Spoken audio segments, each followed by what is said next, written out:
Hi, I'm Asia and I'm a dog trainer, and I am here today to talk about teenagehood for dogs. Yes, dogs go through a rebellious teenage phase too, and it's a big topic of discussion amongst my dog training clients at my office. And so I just want to illuminate for you because I noticed that as people start to understand the developmental phases of puppies to dogs, it really helps to inform the ways to address the training. So that's my goal, is to just help you as you're training your dog.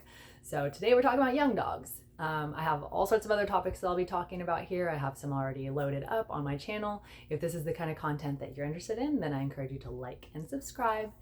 And do leave me comments or do reach out to me if you have any questions. My email will be in the notes below.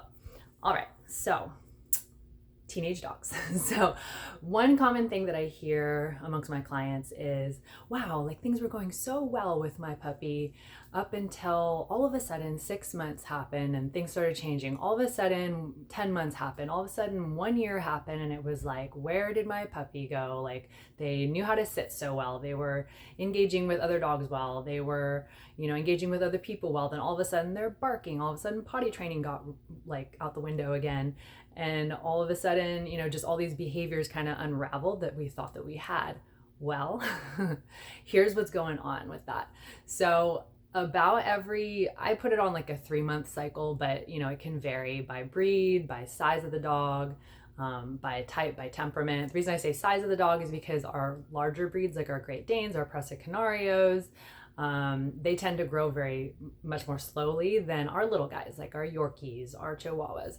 And then our mid-sized dogs are on their own developmental timeline as well. So the little guys tend to kind of hit teenagehood. It seems like somewhere around 7 months, 8 months, we start to see some development. And all of the other sizes do start to show some indication towards like tween, like their little temperament starts to change. They start to have a little more independence, a little more rebellion. But a lot of the time with the larger breeds and the mid-sized breeds, we don't see it fully until we're closer to like 9 months. But there can be quite a bit of variation, just like with humans, not to anthropomorphize ever, but they can develop, some develop a little quicker than others just by who they are. So it's not a hard and fast rule, but what we're looking at is as we approach that 1 year mark, moving from about the 5-6 month mark, we're going from our sweet little baby puppy to a teenager. Dun, dun, dun. So what that means is they're gaining independence. They are going to have some outright rebellion. Their way that they interpret the world also is changing. And so a lot of dogs will actually start to notice dangerous things that they didn't really notice when they were a little tiny baby, and everything's fun and everything I just want to play with. Then all of a sudden we'll have a dog that has this like really acute fear of things that didn't bother them before, like road cones that they're walking by, or the lawnmower 3 houses over all of a sudden is giving them terror.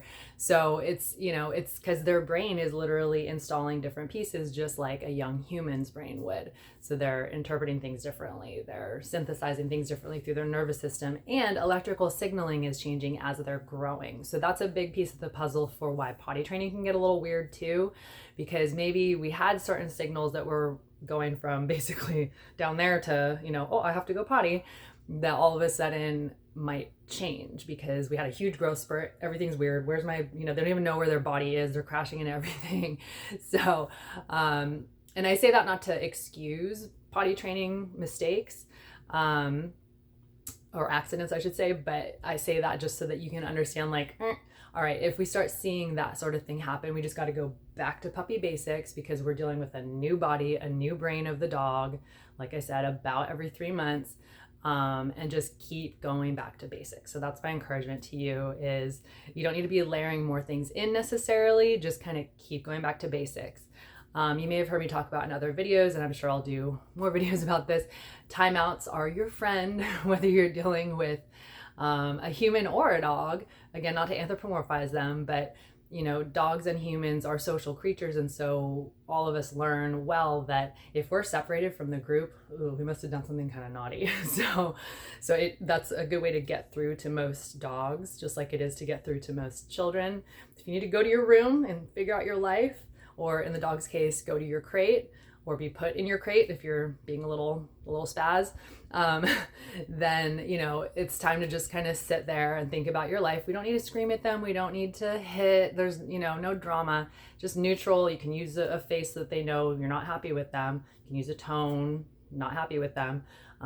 But putting them, you know, away for a couple minutes to kind of like get calibrated in a different way is something that I highly recommend. So that's just one of the many techniques of going back to puppy basics.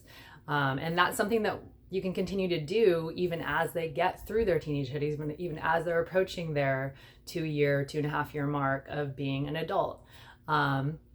Because even once they're 2 or 2.5, they're still only the equivalent of probably like a 21-year-old human. And frankly, you know, we all know what that developmental phase is like. It's like, I know what I'm doing, you know, I have my degree now or whatever.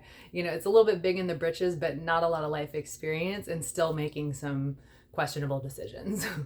Sorry, 21-year-olds, but that's just developmentally what we all go through. And so again, there's variation on that. We have some dogs, just like some humans who are 21, who are very mature. By the time they're 2 years old, they make great decisions. They're patient.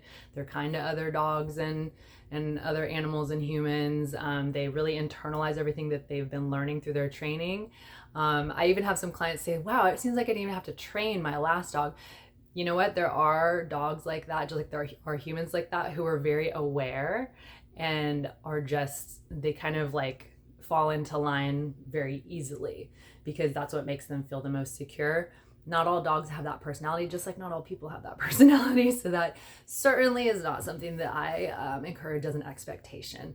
So God bless y'all who have gotten to experience dogs that are that easy, but most of them are not. So especially when we're in this teenage phase. So the unfortunate truth is that a lot of people are very challenged by dogs in this, you know, from puppyhood to the 2.5 year mark. So a lot of shelters are overloaded with dogs of that age, of all sorts of different breeds. So little side note, if you're interested in getting a dog who's still young and vibrant, but maybe not going through all the crazy like shark biting of tiny puppy phase, and has a little more mindset for training, I highly encourage you to visit a shelter or talk to a local breeder, because you'd be surprised how many people actually send the dogs back to the breeder because they just are overwhelmed with this teenage phase that comes up with all of a sudden, you know, things are not working as well as they were when they were tiny puppies or whatever. So, and I have a lot of compassion for that because it's complicated raising dogs, especially, you know, depending on what's going on in somebody's family. The breed type may not be the best mix for that lifestyle, and people, you know, you kind of don't know until you get them sometimes. So, and sometimes we just make mistakes, and that's okay too. So, but you know, with training, you'd be amazed how much progress you can make, even when it feels like, oh my gosh, we need to get rid of this dog. Like, I've felt like that with my dog even. So, but you know, fast forward 3-6 months after we were going through some really big challenges. He's a trauma survivor. I was doing rehabilitation on him, and you know, I was getting bit every day. And so that kind of stuff can happen, and there's light at the end of the tunnel, and they can get through it with steadiness, with compassion, with patience, and with training. Regular, consistent training is key. So I know that's a lot of information, but I just wanted to kind of give you an overview of, and just something to give you some assurance that your dog isn't crazy. I hear that a lot. Like, is my dog just crazy? Is he just untrainable? Is she untrainable? And it's like, no, they're just going through a developmental phase of teenagehood that it challenges everybody. Period. So I hope that this helps you. I hope it gives you some perspective. And I want to encourage you, you know, go back to puppy basics. You're dealing with a new dog about every 3 months or so, as far as the way that they're metabolizing information. Their diet is going to be changing, their portions, you know, their growth spurts. They might be sore sometimes. They get soreness just like humans do in big growth spurts. So just be noticing, you know, who is this dog that I'm dealing with today? They're not the same puppy that they were 3 months ago, that's for sure. So just, I hope that you can just enjoy every single phase as they grow into their adulthood. and just understand that it's not the dogs are not an out of the box toy. I think I mentioned that in a previous video, that that they develop just very similarly to how humans do, in the sense that they have different needs at different stages, and that consistency with training, with love, and with community, frankly, like helping each other through dog family groups, on Meetup or whatever, and of course networking with your local trainers, and there's a lot of resources through us too to do seminars together and things like that with other dog families, and you'll find that they're going through a lot of what you are too. So it's great to share ideas and things like that about what works and what doesn't. So, all right, I appreciate you making it to the end of this video, and I hope this was helpful. And if you have any questions,